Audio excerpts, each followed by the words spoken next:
नमस्कार दोस्तों। एक दिन देवर्षि नारद नारायण नारायण करते हुए भगवान शिव के पास आते हैं और भगवान शिव को प्रणाम करते हुए कहते हैं, हे देवों के देव महादेव, आपको मेरा सादर प्रणाम। आज जब मैं पृथ्वी लोक पर भ्रमण कर रहा था, वहाँ मैंने देखा कि हर मनुष्य की दूसरी संतान अपने माता पिता को दुख दे रही है, उनकी आज्ञा का पालन नहीं कर रही है तथा उन्हें घर से बाहर तक निकाल रही है। आखिर कलयुग में इतना पाप क्यों बढ़ रहा है? मुझ पर कृपा करें और इस मन की जिज्ञासा को शांत करें। तब भगवान शिव मुस्कुराते हुए बोले, हे देवर्षि नारद, अभी तो कल युग चल रहा है और जिस घटना की आप बात कर रहे हैं वह भी एक गाय का ही श्राप है, जिस कारण से मनुष्य की संतान आज उन्हें दुख दे रही है।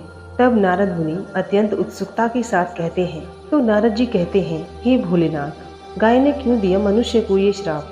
भगवान शिव कहते हैं, हे नारद, आज मैं आपकी सारी शंका को दूर करता हूँ, किंतु आपको इस कथा को ध्यान से पूरा सुनना होगा और मानव जाति के कल्याण के लिए इनका प्रचार करना होगा।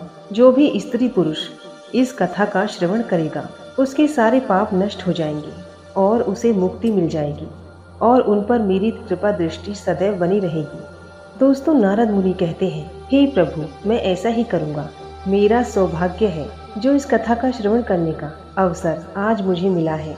दोस्तों, भगवान शिव कहते हैं, हे नारद, इस विषय में हम तुम्हें एक प्राचीन इतिहास सुनाते हैं। प्राचीन काल की बात है, तब कलयुग की शुरुआत होने वाली थी और कलयुग का असर मनुष्य जीवन पर पड़ रहा था। भद्रा नगरी के तट पर एक उत्तम नगर बसा हुआ था। वहाँ सभी वर्गों के लोग अपने अपने धर्मों का पालन करते थे, सत्य एवं सत्कर्म में लगे हुए थे।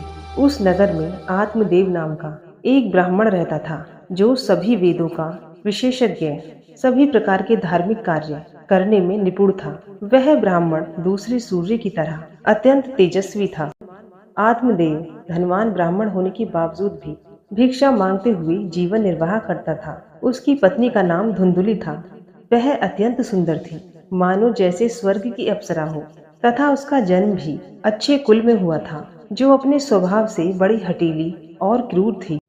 उसे अपने सौंदर्य और धन का बड़ा ही घमंड था। वह हमेशा ही दूसरे लोगों की निंदा किया करती थी, परंतु घर का काम काज करने में बहुत ही बहादुर थी। वह बहुत कंजूस थी। दोस्तों, भगवान शिव कहते हैं, हे नारद, उसे झगड़ा करना, चुगली करना, ये सब तो उसे बहुत अच्छी लगती थी। अभी तो वो दोनों पति पत्नी बड़े प्रेम से रहते थे, फिर भी उन्हें कोई संतान नहीं थी। इसी कारण से धन जायदाद, उन्हें कोई भी वस्तु इतनी सुखद नहीं लगती थी। कुछ समय के बाद उन्हें संतान प्राप्ति के लिए एक धर्म यज्ञ किया। वो गरीबों को सदा गौ, भूमि, स्वर्ण और वस्त्र आदि दान किया करते थे। उन्होंने अपने धन का आधा भाग धर्म के मार्ग में खर्च कर दिया, फिर भी उन्हें कोई ना तो पुत्र हुआ और ना ही पुत्री। इस कारण से ब्राह्मण को बड़ी चिंता हुई और वह अत्यंत दुखी होकर घर छोड़कर वन में चला गया। चलते चलते वहाँ दोपहर के समय उसे प्यास लगी, इसलिए वह एक नदी के किनारे गया और वहाँ जल पीकर बैठ गया। संतान न होने के कारण उसका सारा शरीर सूख गया था। वह अत्यंत कमजोर और दुखी रहने लगा था, मानो जैसे कि उसके शरीर में प्राण ही ना हो। दोस्तों, भगवान शिव कहते हैं, हे नारद, उस ब्राह्मण की पूजा पाठ और ईश्वर भक्ति को देख। स्वयं भगवान श्री हरि विष्णु स्वयं सन्यासी का रूप धारण करके उसी नदी के पास जा पहुँचे। ब्राह्मण के वहाँ बैठने की थोड़ी ही देर बाद वे सन्यासी वहाँ आए। उन्होंने भी नदी में से जल पिया और दूसरी तरफ बैठे ब्राह्मण को देखकर तब आत्मदेव उस सन्यासी को देखकर उनके चरणों में मस्तक झुकाकर जोर जोर से सांस लेते हुए उनके सामने खड़ा हो गया। तब सन्यासी ने पूछा, हे ब्राह्मण, तुम रोते क्यों हो? तुम्हें कौन सी चिंता सता रही है? तुम मुझे अपने दुख का कारण बताओ। दोस्तों, भगवान शिव कहते हैं, हे नारद, तो ब्राह्मण ने कहा, हे मुनि, मैं अपना दुख क्या कहूँ? ये सब मेरे पूर्व जन्म के पापों का संचित फल है। मेरी कोई संतान नहीं है, इससे मेरे पितृ भी दुखी हैं। मेरे पूर्वज मेरे दी गई जलांजलि को जब पीने लगते हैं, उस समय उनकी दयनीय अवस्था देखकर मेरा हृदय विचलित होता है। देवता और ब्राह्मण भी मेरी दी हुई वस्तुओं को प्रसन्नता पूर्वक नहीं लेते हैं। संतान के दुख से मेरा संसार सूना हो गया है तथा मैं इस नदी के पात्र में प्राण त्यागने के लिए आया हूँ। संतानहीन पुरुष का जीवन धिक्कार के योग्य है। जिस घर में कोई संतान, कोई बाल बच्चे न हो, वह घर भी धिक्कार देने योग्य है। निसंतान पुरुष के धन को भी धिक्कार है तथा संतान कुल भी धिक्कार है। मैं अपने दुर्भाग्य को कहाँ तक बताऊं? हे मुनि, मैं जिस गाय को पालता हूँ वह भी सर्वथा वंध्या हो जाती है। मैं जिस वृक्ष को बोता हूँ उसमें भी फल नहीं लगते। इतना ही नहीं, मेरे घर में जो बाहर से फल आता है वह भी शीघ्र ही सूख जाता है। जब मैं ऐसा अभागा और संतानहीन हूँ तो अब जीवन को रखने से क्या लाभ है? दोस्तों, भगवान शिव कहते हैं, हे नारद, ये कहकर वो ब्राह्मण दुख से रो पड़ा। सन्यासी के हृदय में बड़ी करुणा भर आई। उसने ब्राह्मण के माथे पर लिखे हुए भाग्य को पढ़ा और सब कुछ जानकर और विस्तार पूर्वक कहना आरंभ किया। तब सन्यासी ने कहा, हे ब्राह्मण, सुनो, मैंने तुम्हारा प्रारब्ध देखा है। उससे पता चलता है कि 7 जन्मों तक तुम्हारी कोई संतान किसी भी प्रकार से नहीं हो सकती। अब तुम संतान का मोह छोड़ दो, क्योंकि ये महान अज्ञान है। देखो, कर्म की गति बड़ी न्यारी होती है। अब तुम विवेक का आश्रय लेकर संसार की वासना त्याग दो। हे वत्स, पूर्व काल में संतान के ही कारण सगर और अंग को दुख भोगना पड़ा था, इसलिए अब तुम कुटुंब की आशा छोड़ दो। इसी में तुम्हारी भलाई है, त्याग में ही तुम्हारा सुख है। तब ब्राह्मण कहता है, हे बाबा, विवेक से क्या होगा? मुझे तो जैसे बने वैसे पुत्र दीजिए, नहीं तो मैं शोक से मूर्छित होकर अपने ही प्राण त्याग दूंगा। पुत्र आदि के सुख से ही यह संन्यास तो सर्वथा नीरस ही है। संसार में पितृ पौत्रों से भरा हुआ गृहस्थ आश्रम ही सरस है। दोस्तों, भगवान शिव कहते हैं, हे नारद, ब्राह्मण का यह आग्रह देख तो सन्यासी ने कहा, देखो, विधाता के लेख को मिटाने का हठ करने से राजा चित्रकेतु को भी कष्ट भोगना पड़ा था। अर्थात भाग्य ने जिस किसी के पुरुषार्थ को कुचल दिया हो, ऐसे पुत्र के समान ऐसा सुख कहीं नहीं मिलेगा। फिर भी तुम हट करते जा रहे हो। तुम्हें केवल ही अपना स्वार्थ सूझ रहा है, अतः मैं तुमसे क्या कहूँ? दोस्तों, भगवान शिव कहते हैं, हे नारद, अंत में ब्राह्मण का बहुत आग्रह देख सन्यासी ने उसे एक फल दिया और कहा, इसे तुम अपनी पत्नी को खिला देना। इस फल के बीज के कारण उसे एक पुत्र होगा। और हाँ, तुम अपनी स्त्री को बताओ कि 1 वर्ष तक सत्य धर्म का पालन करते हुए प्रतिदिन एक ही समय भोजन करे। इससे उसका बालक अत्यंत शुद्ध स्वभाव का होगा। ऐसा कहकर वे महात्मा चले गए और वो ब्राह्मण अपने घर लौट आया। वहाँ उसने अपनी पत्नी के हाथ में वो फल दे दिया तथा उसे फल के कठोर नियमों को समझाकर वह स्वयं कहीं चला गया। दोस्तों, उसकी पत्नी तो कुटिल स्वभाव की थी ही। वह अपनी सखी के आगे रो रो कर इस प्रकार कहने लगी, हे सखी, सुनती हो? मुझे तो बहुत भारी चिंता हो रही है। मैं तो इस फल को नहीं खाऊंगी। इस फल को खाने से मुझे गर्भ रहेगा और गर्भ से पेट बढ़ जाएगा। फिर तो मेरा खाना पीना कम होगा। इस कारण से मेरी शक्ति भी घट जाएगी। ऐसी दशा में तुम ही बताओ, घर का काम धंधा कैसे होगा? यदि किसी कारणवश गांव में लूट पड़ जाए तो गर्भिणी स्त्री भाग कैसे सकेगी? यदि कहीं सुखदेव की तरह ये गर्भ 12 वर्षों तक मेरे पेट में ही रह गया तो इसे बाहर कैसे निकाला जाएगा? यदि प्रसव काल में बच्चा टेढ़ा हो गया तब तो मेरी मौत ही हो जाएगी। बच्चा पैदा होते समय बड़ी असह्य पीड़ा होती है, ऐसा भी मैंने सुन रखा है। मैं तो सुकुमारी स्त्री हूँ, मैं उसे कैसे सह सकूंगी? गर्भ अवस्था में जब मेरा शरीर भारी हो जाएगा और चलने फिरने में आलस्य लगेगा, उस समय मेरी ननद रानी आकर घर का सारा माल धन उड़ा ले जाएंगी। और तो और ये सत्य और सब तरह का पालन मेरे लिए बहुत ही कठिन दिखाई दे रहा है। जिस स्त्री की संतान होती है उसे बच्चों के लालन पालन में भी बहुत कष्ट भोगना पड़ता है। मैं तो समझती हूँ बांझ अथवा विधवा स्त्रियां ही अधिक सुखी होती हैं। दोस्तों, भगवान शिव कहते हैं, हे नारद, इस प्रकार तर्क लगाते हुए उस ब्राह्मणी ने फल को नहीं खाया। जब पति ने आकर पूछा कि तुमने फल खाया तो उसने कह दिया, हाँ, खा लिया। फिर एक दिन उसकी बहन शांता अपने आप ही उसके घर मिलने आई। तब धुंधली ने उसके आगे सारा वृतांत सुनाकर कहा, बहन, मुझे इस बात की बड़ी चिंता है कि संतान ना होने पर पति को क्या उत्तर दूंगी। इस दुख के कारण मैं दिन ब दिन दुबली होती जा रही हूँ। बताओ मैं क्या करूँ? तब उसकी बहन ने कहा, दीदी, आप चिंता मत करो, मेरे पेट में भी बच्चा है। प्रसव होने पर वह बालक मैं तुम्हें दे दूंगी। तब तक तुम गर्भवती स्त्री की तरह मौज से छिपकर रहो। तुम मेरे पति को धन दे देना, इससे वो अपना बालक तुम्हें दे देंगे तथा लोगों में इस बात का प्रचार कर देंगे कि मेरा बच्चा 6 महीने का होकर गर्भपात हो गया। मैं प्रतिदिन तुम्हारे घर आकर बच्चे का पालन पोषण करती रहूंगी। तुम इस समय फल की परीक्षा लेने के लिए उस नंदा गाय को खिला दो। दोस्तों, भगवान शिव कहते हैं, हे नारद, तब उसने कुटिल स्वभाव के कारण सब कुछ वैसे ही किया। तदंतर समय आने पर उसकी बहन को एक पुत्र हुआ। बच्चे के पिता ने बालक को लाकर एकांत में धुंधली को दे दिया और उसने अपने स्वामी को सूचना दे दी कि हमें पुत्र रत्न की प्राप्ति हुई है और कोई कष्ट नहीं हुआ। आत्मदेव के यहाँ पुत्र होने से नगर में बड़ी प्रसन्नता हुई।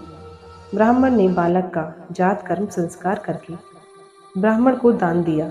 उसके घर में नाना प्रकार के मांगलिक उत्सव होने लगे। तब धुंधली ने अपने पति से कहा, मेरे स्तनों में दूध नहीं है, मैं गाय भैंस के दूध से बालक का पोषण कैसे करूंगी।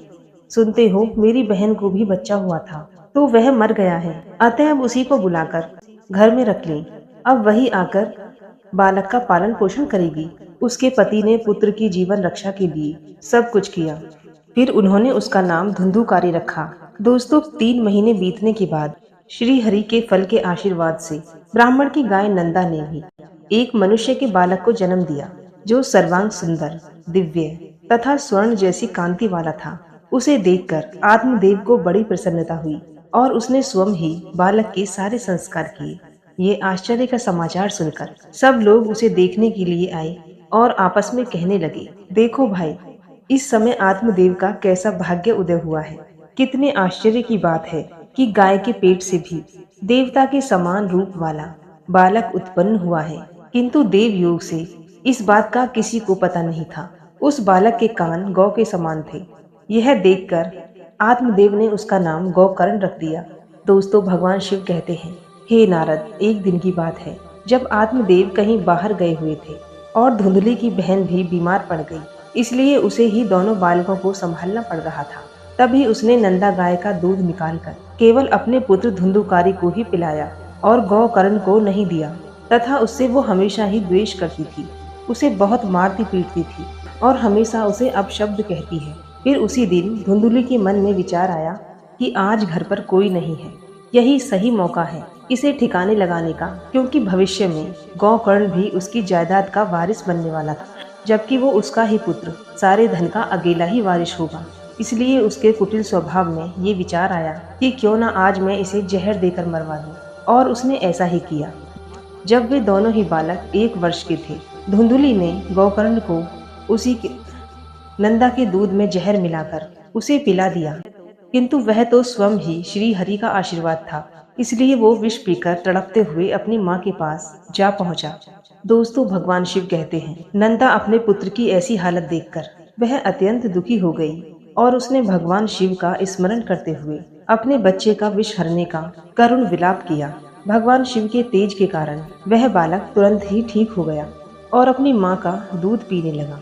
दोस्तों, भगवान शिव कहते हैं, हे नारद, नंदा अत्यधिक क्रोध में आकर उसने धुंधुली के अपराधों को देखकर उसे श्राप दिया और कहा, हे ईश्वर, अगर मैं सत्यवादी हूँ तो इस संसार को साक्षी मानते हुए समस्त स्त्री जाति को यह श्राप देती हूँ, यदि कोई भी स्त्री अपने या पराये पुत्रों में भेदभाव करे या दूसरों के बच्चे को पीड़ा देगी तो उनके भी पुत्र उन्हें जीवन भर पीड़ा देंगे, उन्हें कष्ट देंगे। जब उन्हें सहारे की अत्यधिक जरूरत हो, जब ही वह इनका साथ छोड़ दे। ये मेरा श्राप है। दोस्तों, भगवान शिव कहते हैं, हे नारद, कुछ समय व्यतीत होने पर वो दोनों ही बालक जवान हो गए। उनमें गोकर्ण तो पंडित और ज्ञानी हुआ, किंतु धुंधुकारी महादुष्ट निकला। वह तुच्छ अन्न का सेवन करता, क्रोध में भरा रहता और बुरी बुरी वस्तुओं का संग्रह किया करता। भोजन तो वह सबके हाथ का कर लेता था, चोरी करता, सब लोगों से द्वेष बढ़ाता, दूसरों के घरों में आग लगा देता और खेलने के बहाने छोटे बच्चों को पकड़कर कुएं में डाल देता था। जीवों की हिंसा करने का उसका स्वभाव हो गया था। वह हमेशा हथियार लिए रहता तथा दीन दुखियों को कष्ट पहुंचाता था। चांडालों के साथ उसने खूब हेल मेल बढ़ा लिया था। वह प्रतिदिन हाथ में फंदा लिए कुत्तों की टोली के साथ शिकार की तौह में घूमता रहता था। उसने वेश्या के कुसंग में पड़कर अपने पिता का सारा धन बर्बाद कर दिया। एक दिन तो माता पिता को खूब पीटकर वह घर के सारे बर्तन भांडे उठाकर ले गया। इस प्रकार धनहीन हो जाने के कारण बेचारा बाप फूट फूट कर रोने लगा। इस प्रकार पुत्रवान बनने से पुत्रहीन रहना ही अच्छा है। वह पुत्र बड़ा ही दुखदाई होता है। अब मैं कहाँ रहूं, कहाँ जाऊं, कौन मेरा दुख दूर करेगा। मुझ पर तो बहुत भारी कष्ट आ पहुंचा है। अब तो मैं इस दुख से अपना प्राण ही त्याग दूंगा। दोस्तों, भगवान शिव कहते हैं, हे नारद। उसी समय सत्यवान गोकर्ण जी वहां आए। वैराग्य का महत्व दिखलाते हुए अपने पिता को समझाने लगे। पिताजी, इस संसार में कुछ भी सार नहीं है, दुख ही इसका स्वरूप है। ये जीवों को मोह में डालने वाला है। भला यहाँ कौन किसका पुत्र है और कौन किसका धन। जो इनमें आसक्त होता है उसे ही रात दिन जलना पड़ता है। इंद्र अथवा चक्रवर्ती राजाओं को कोई सुख नहीं है। सुख तो केवल एकांतवासी वैराग्यवान को ही है। संतान के प्रति आपकी जो ममता है वह महान अज्ञान है। इसे छोड़िए। मोह में फंसने से मनुष्य को नरक में ही जाना पड़ता है। औरों की तो बात ही क्या है, आपका यह प्रिय शरीर भी एक न एक दिन नष्ट हो ही जाएगा, आपको छोड़कर चल देगा। इसीलिए आप अभी से सब कुछ छोड़कर वन में चले जाइए। दोस्तों, भगवान शिव कहते हैं, हे नारद। गोकर्ण की बात सुनकर पिता आत्मदेव वन में चले गए और गोकर्ण से पूछने लगे कि पुत्र, कि वन में रहकर क्या करना चाहिए, ये विस्तार पूर्वक बताओ। मैं दुखी आत्मा हूँ। अब तक कर्मवश स्नेह के बंधन में बंधा हुआ था। मैं अपंग की भांति इस ग्रह रूपी कुएं में ही पड़ा हुआ हूँ। हे पुत्र, तुम निश्चय ही मेरा उद्धार करोगे। तब गोकर्ण ने कहा, पिताजी, इस शरीर में आप मैं पर्ण का अभिमान छोड़ दीजिए और स्त्री पुत्र आदि में भी ये मेरे हैं, इस भाव को सदा के लिए त्याग दीजिए। इस संसार को निरंतर क्षण भंग कर दीजिए और एकमात्र वैराग्य के रस में भगवान के भजन में लग जाइए। सदा ही भगवान के भजन का आश्रय लीजिए। इस काम भाव से किए जाने वाले लौकिक धर्मों को छोड़िए। साधु पुरुषों की सेवा कीजिए। भोगों की इच्छाओं को त्याग दीजिए तथा दूसरों के गुण दोषों का विचार करना छोड़कर निरंतर भगवत सेवा तथा भगवत रस का पान कीजिए। दोस्तों, भगवान शिव कहते हैं, हे नारद। इस प्रकार पुत्र के कहने से 60 वर्ष के बीत जाने पर घर छोड़कर स्थिर मन से वन को चली गई।